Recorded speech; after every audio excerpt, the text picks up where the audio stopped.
4 लाइनें, उसके बाद एक छोटा सा व्यंग रखूंगा।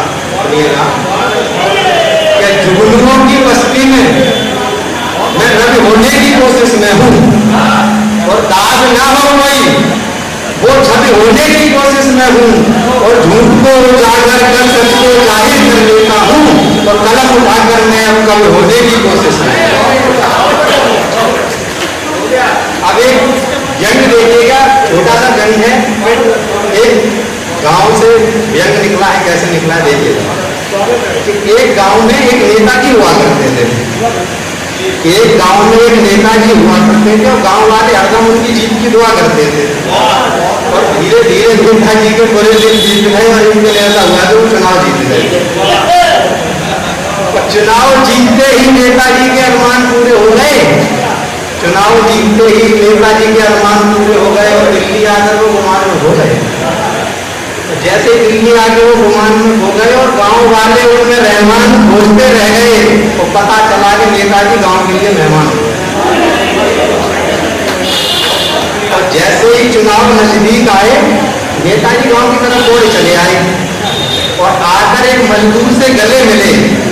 मजदूर उठकर बोला कि आप कौन? तब तक एक चमचा बोला कि हुजूर, ये विधायक जी है, यहाँ पे चुनाव लड़ रहे हैं। तो उसने कहा इसीलिए मेरे गले पड़ रहे हैं।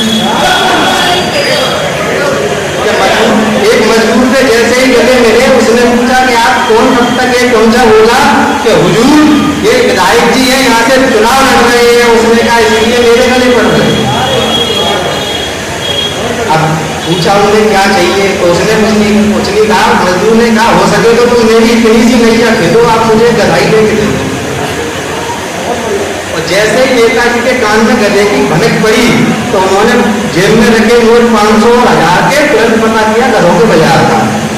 और जैसे ही पहुंचे बाजार में, व्यापारी ने कहा कि आपको एक दाम पड़ जाएगा 40,000। और गधे के सुनते ही भाव नेताजी दौड़े उल्टे पांव। कि गधे के सुनते ही भाव नेताजी लौटे उल्टे पांव, और आकर मजदूर से बोले 500 के मुझे 5,000 देंगे? तू कसम खा के कहते वोट तुमको ही देंगे। क्या 500 के 5,000 देंगे? तू कसम खा के कह दे कि हम वोट तुमको ही देंगे। अब अंत में जब मजदूर कहता है कि नेताजी चुनाव के समय ही, चुनाव के नजदीक ही आप गाँव में आते हैं, बेमतलब की आंसुओं की बरसात लाते हैं, और आप गधा खरीदने तो हमें देंगे, तो हमें खरीदने की बात करते हैं।